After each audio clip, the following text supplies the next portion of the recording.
Hello students and welcome back to my channel Achievers Point. मेरा नाम है अभिषेक। Last class में मैंने आपको फ्यूल के 14 प्रिंसिपल्स पूरे करा दिए थे। आज हम देखने जा रहे हैं एफ.डब्ल्यू. टेलर के साइंटिफिक प्रिंसिपल्स। तो चलिए अपनी क्लास को शुरू करते हैं।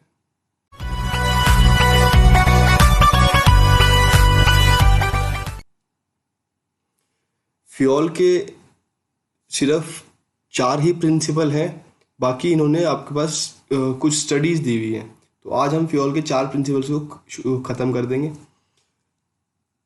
प्रिंसिपल ऑफ साइंटिफिक मेजरमेंट, पहला प्रिंसिपल है science not rule of thumb, दूसरा है हार्मनी नॉट डिस्कॉर्ड, थर्ड है cooperation not individualism and fourth है development of each and every person to his and her greater efficiency and prosperity. ये photo इधर आपके right hand side में F W. Taylor की है। तो शुरू करते हैं सबसे पहले प्रिंसिपल से। पहले प्रिंसिपल नाम है science not rule of thumb.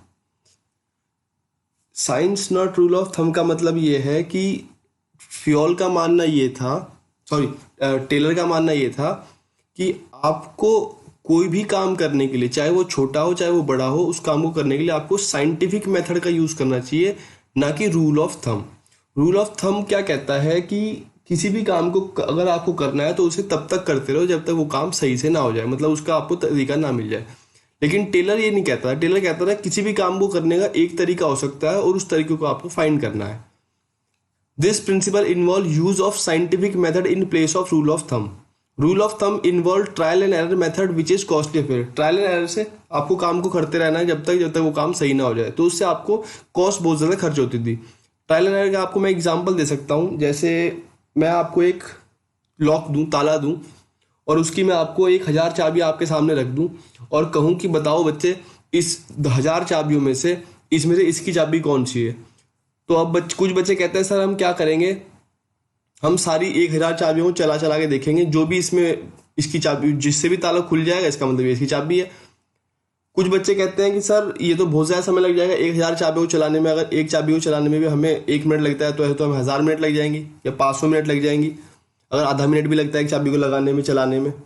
तो कुछ बच्चे कहते हैं सर हम पहले क्या करेंगे, हम पहले ताले के ऊपर ना एक नाम लिखा होता है, सपोज करो वो ताला लिंक का है, तो हम उस ताले का नाम पढ़ेंगे और वो नाम हम चाबियों के ऊपर सर्च करेंगे। जो भी चाबी लिंक की, सपोज करो ताले के ऊपर लिंक लिखा हुआ है, लिंक लॉक, तो वही चाबियां हम वो लिंक लॉक के नाम से चाबी होंगी वो साइड में कर लेंगे और बाकी चाबियों को हम सेट असाइड कर देंगे। सपोज करो इस काम को करने में आपको 200 चाबियां लिंक की मिल गई, बाकी चाबियां आपने सेट असाइड कर दी।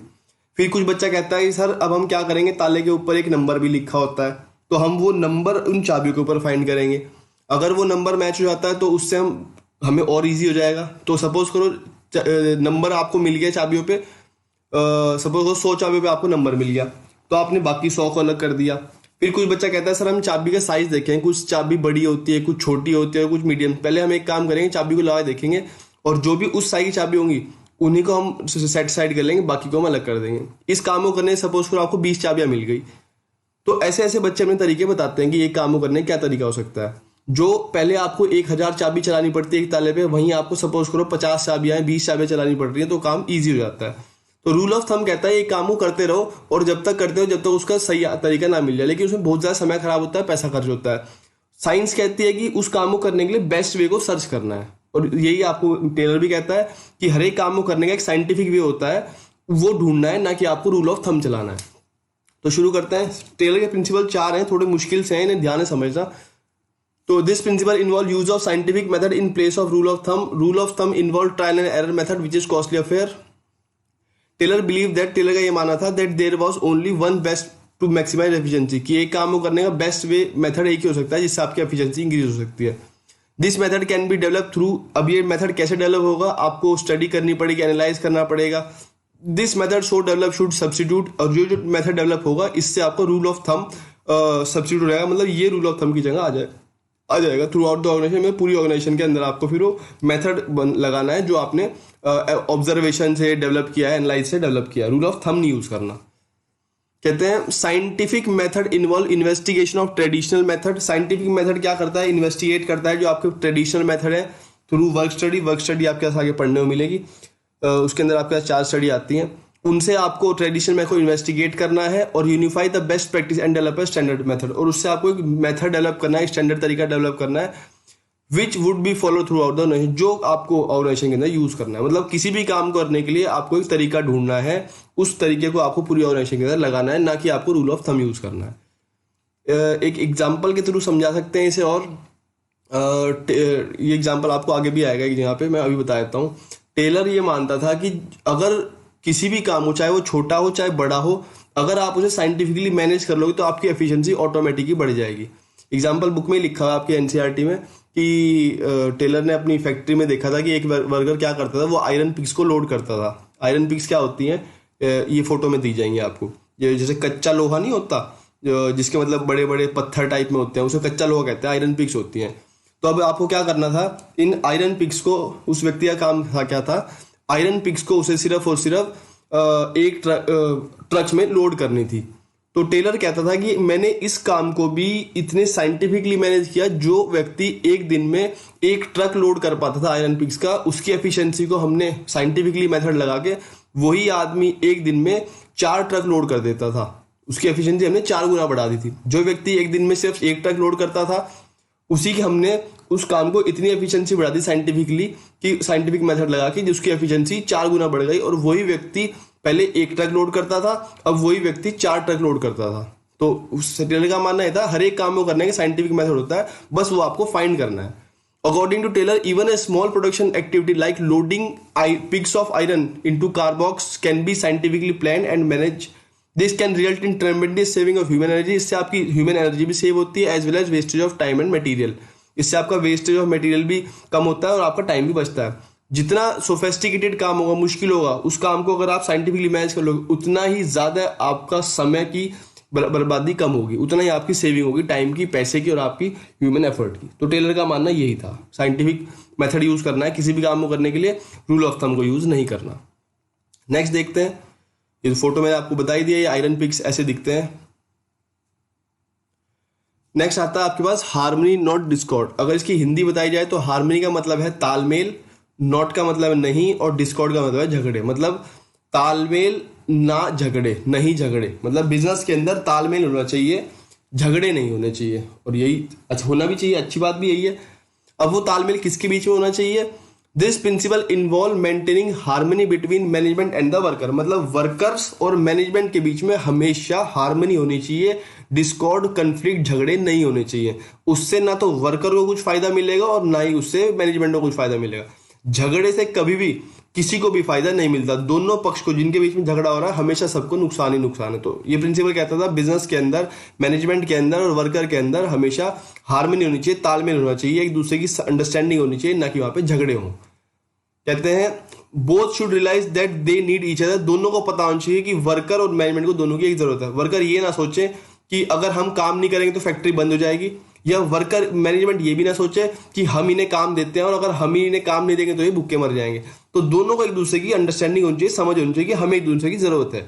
Both should realise that they need each other. The management should share gain of the company with the worker. Management को, अगर आपकी कंपनी कुछ ज्यादा गेन कर रही है तो कुछ हिस्सा उन्हें वर्कर में भी एज अ बोनस की तरह डिस्ट्रीब्यूट कर देना चाहिए। As prosperity of the worker can not exist for a long time unless it is accomplished by the prosperity of the employee.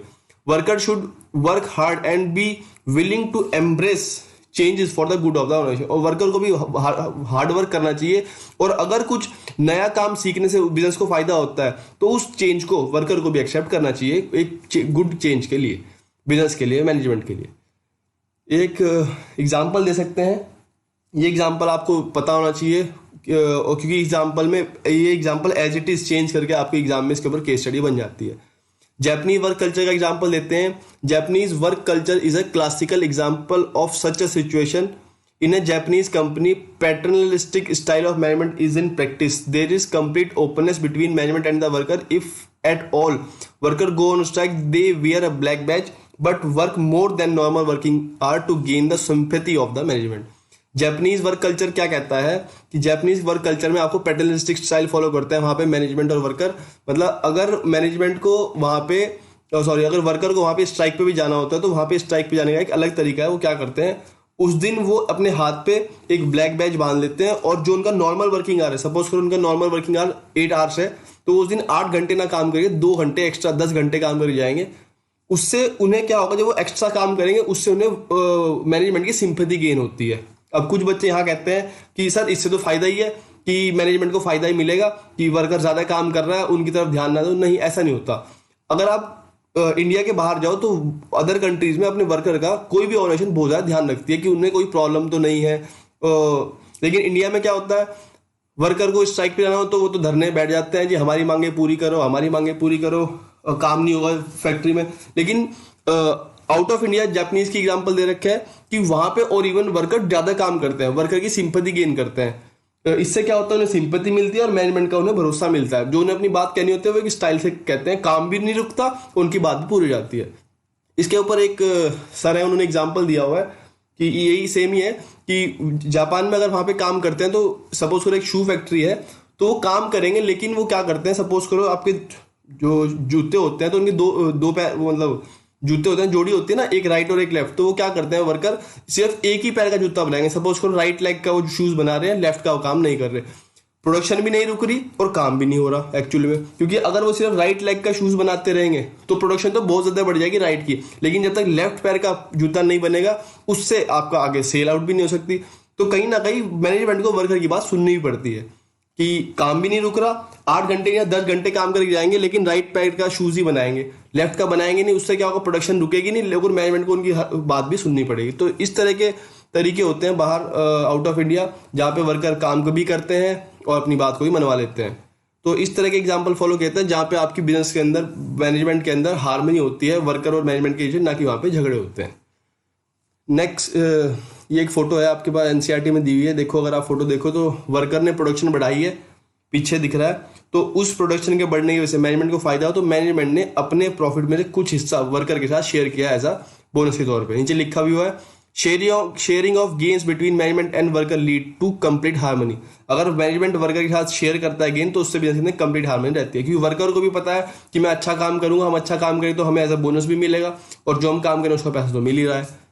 तो इस तरह के एग्जाम्पल दिए हैं बुक्स में। नेक्स्ट प्रिंसिपल है कॉर्पोरेशन नॉट इंडिविजुअलिज्म। ये मान लो कॉर्पोरेशन, मान लो क्या है, कॉर्पोरेशन नॉट इंडिविजुअलिज्म एक्सटेंशन है आपका हार्मनी नॉट डिस्कॉर्ड का। जहां हार्मनी नॉट डिस्कॉर्ड खत्म होता है उसके बाद से ही कॉर्पोरेशन नॉट इंडिविजुअलिज्म शुरू हो जाता है। कॉर्पोरेशन नॉट इंडिविजुअलिज्म का मतलब है बिजनेस के अंदर कॉर्पोरेट होना चाहिए कंप्लीट, इंडिविजुअलिज्म नहीं होना चाहिए। मतलब अकेले अकेले काम नहीं करना, हम सबको कॉर्पोरेट करना है, कॉम्पिटिशन नहीं करना, हमें सबके साथ कॉर्पोरेट करना है। There should be complete cooperation between labour and the management instead of individualism. Management और वर्कर के बीच में कॉर्पोरेशन होना चाहिए, ना कि इंडिविजुअल। मतलब मैनेजमेंट अपना काम कर रही है, वर्कर अपना काम कर रहे हैं, दोनों के बीच में कोई तालमेल नहीं है, ना कोई बातचीत है, ऐसा नहीं होना चाहिए। एक दूसरे की बात समझनी चाहिए। This principal is an extension of principle of harmony not Discord. ये एक्सटेंशन है हार्मनी नॉट डिस्कॉर्ड का। Competition should be replace by corporation. Management और वर्कर के बीच कंपटीशन नहीं होना चाहिए कि हमें उनसे ऊपर जाना है, हमें उनसे ऊपर जाना है, कॉर्पोरेशन होना चाहिए। Both should realise that they need each other. दोनों को पता होना चाहिए कि एक दूसरे के बगैर हम काम नहीं कर पाएंगे। मैनेजमेंट को वर्कर की जरूरत है और वर्कर को मैनेजमेंट की जरूरत है काम को करने के लिए। For this management should not close its ears to any consideration made by the employees. और इसके लिए कहते हैं कि मैनेजमेंट को अपने कानों को बंद नहीं करना चाहिए अगर आपके एम्प्लॉय, अगर आपके वर्कर आपको कुछ अच्छा सुझाव दे रहे हैं, और अगर उस सुझाव से कंपनी को कुछ फायदा होता है, मैनेजमेंट को कुछ फायदा होता है, तो उस व्यक्ति को, उन एम्प्लॉयज को आपको टाइमली रिवॉर्ड भी करना चाहिए उन्हें अच्छे सुझाव के लिए। अब रिवॉर्ड का मतलब जरूरी नहीं कि आप उन्हें पैसे ही दो, आप 2 लोगों के सामने या 10 लोगों के सामने उनकी तारीफ कर दो, आदमी वैसे भी खुश हो जाता है। आप देखते हो अगर आप बड़ी बड़ी ऑर्गेनाइजेशन, वहां पे एम्प्लॉय ऑफ द मंथ और एम्प्लॉय ऑफ द ईयर बनाए जाते हैं। वो क्यों बनाए जाते हैं? उनकी सिर्फ कुछ नहीं होता, उन्हें सिर्फ उनके नोटिस बोर्ड पर उनकी फोटो लगा दी जाती है और लिखा होता है employee of the year, employee of the month. उससे वो व्यक्ति पूरे साल भर उस नोटिस बोर्ड पे, पूरे महीने के लिए उस नोटिस बोर्ड पे लगा रहता है, जिससे आने वाले व्यक्ति या जो वहां पे उसके साथ के व्यक्ति काम करने वाले वो भी देखते हैं कि हाँ यार इस व्यक्ति ने अच्छा काम किया है। वो आदमी के लिए उतना ही बहुत अच्छा है कि आप दूसरे व्यक्ति की तारीफ कर दो, वो भी एक तरह के उसके लिए रिवॉर्ड ही है। There should be reward for the suggestion which result in substantial reduction in the cost. अगर उनके सजेशन से आपकी कंपनी में कुछ आपको फायदा हो रहा है, कॉस्ट कम हो रही है, तो उन्हें आपको टाइमली रिवॉर्ड भी करना चाहिए, जिससे वो आगे आने वाले समय में आपको और भी अच्छे सुझाव दे सके। There should be part of management and if any important decision are taken worker should be taken to confidence. और अगर कोई भी इंपॉर्टेंट डिसीजन मैनेजमेंट के पार्ट पे लिया जा रहा है तो पहले उस डिसीजन में आपको वर्कर को भी शामिल करना चाहिए, उन्हें पहले कॉन्फिडेंस में लेना चाहिए, उन्हें समझाना चाहिए, तब जाके कोई डिसीजन आपको लागू करना चाहिए, इंप्लीमेंट करना चाहिए। आगे लिखा हुआ है according to Taylor there should be an almost equal division of work and responsibility between worker and management. Taylor का मानना ये था कि वर्क जो है, जो काम है, वो बराबर बटा होना चाहिए मैनेजमेंट और वर्कर में। ये नहीं कि सारा काम मैनेजमेंट ही कर रहा है, वर्कर खाली बैठे हैं, या वर्कर ही सारा काम कर रहा है, मैनेजमेंट खाली बैठा है। दोनों के बीच में काम बराबर सा बटा होना चाहिए। All the day long the management should almost side by side with the worker, should work almost side by side with the worker. मतलब मैनेजमेंट को वर्कर के साइड बाय साइड मिलकर काम करना चाहिए, उनके साइड बाय साइड उनकी help करनी चाहिए, उन्हें एनकरेज करना चाहिए, जिससे बिजनेस की वर्किंग स्मूथ बनी रहे। ये नहीं कि सारा काम वर्कर ही करे जा रहा है, मैनेजमेंट सिर्फ क्रेडिट लेने के लिए बैठा है। मैनेजमेंट को भी वर्कर की मदद करनी चाहिए, साइड बाय साइड उन्हें एनकरेज करना चाहिए, उनकी वर्किंग को स्मूथ करने के लिए उन्हें मोटिवेट करना चाहिए। ये सारे काम मैनेजमेंट के हैं और काम बराबर बटा होना चाहिए। जैसे ये फोटो देख सकते हैं आप, इस फोटो में जो ब्लू वाली साइड है यहाँ पे एक व्यक्ति है और रेड वाली साइड में 4-5 व्यक्ति ने हाथ पड़े काम कर रहे हैं। तो वो ये कहता है कि इंडिविजुअलिज्म, अकेले नहीं आपको काम करना, आपको सबको लेके काम करना है, आपको टीम स्पिरिट मेंटेन करनी है। ठीक, सबके साथ, सबका साथ, सबका विकास। नेक्स्ट लास्ट प्रिंसिपल है development of each and every person to his or her greater efficiency and prosperity. मतलब किसी भी व्यक्ति को अगर आप बिजनेस के अंदर सिलेक्ट करते हो या कोई भी उसे काम दिया जाता है तो उसकी उसे ग्रेटर एफिशिएंसी और प्रॉस्पेरिटी तो उसे हमें डेवलप करना चाहिए। This principle involve development of each and every person to reach their full potential. Each person should be scientifically selected. किसी भी व्यक्ति को आपको साइंटिफिकली सिलेक्ट करना है कि वो उस काम के लिए सही है या नहीं है। आप देखते हो स्कूल में भी जब टीचर किसी बच्चे को कुछ काम देता है तो वो उस बच्चे को काम देना पसंद करता है जो उसे लगता है कि ये इस काम को कर लेगा। ये नहीं कि किसी को भी उठाए कोई भी काम दे देता है। साइंटिफिकली टीचर भी सिलेक्ट करता है कि हाँ ये बच्चा हमें इस काम में लगता है। The work assigned should suits his her personal physical. जो उसे काम दिया गया वो उसकी फिजिकल, मेंटल और इंटेलेक्चुअल कैपेबिलिटी को सूट करता है, तो ही वो उस काम को कर पाएगा। अगर आप किसी दुबले पतले आदमी को कुछ भारी भरकम काम दे दो उठाने का तो उस काम को कर नहीं पाएगा। तो उसकी फिजिकल, मेंटल और इंटेलेक्चुअल कैपेबिलिटी को सूट करता हो, कोई भी काम हो सकता है वो। To increase efficiency they should be given the required training. और काम को और अच्छा करने के लिए, एफिशिएंसी बढ़ाने के लिए आपको उसे काम देने से पहले या काम करवाने से पहले उसकी आपको एक रिक्वायर्ड ट्रेनिंग हो सकती है। ट्रेनिंग 1 दिन की हो, 2 दिन की हो, या काम बताई दो, वो भी एक तरह ट्रेनिंग होती है। तो ट्रेनिंग देनी जरूरी है एक एम्प्लॉय को। Efficient employee would produce more and earn more. जो अच्छा व्यक्ति होगा, जो एफिशिएंट वर्कर होगा, वो काम भी ज्यादा करेगा और ज्यादा कमाएगा, अपने लिए भी और कंपनी के लिए भी। This would ensure there greater efficiency and prosperity for both and the company. इससे एंश्योर किया जाता है कि वो अच्छा काम कर रहा है, एफिशिएंसी उसकी बढ़ रही है और कंपनी के लिए भी। उससे, उसके काम से उससे खुद को भी फायदा है, वो ज्यादा कमाएगा, और उससे कंपनी को भी फायदा है, कंपनी प्रोडक्शन बढ़ेगी, कंपनी की एफिशिएंसी बढ़ती है। ठीक, बस आज इतना ही रखते हैं। Thank you students, thanks for watching my video. अगर आपको वीडियो यूजफुल लगा हो तो वीडियो को लाइक करें, अपने फ्रेंड्स के साथ शेयर करें और चैनल को सब्सक्राइब भी करें। Thanks for watching my videos.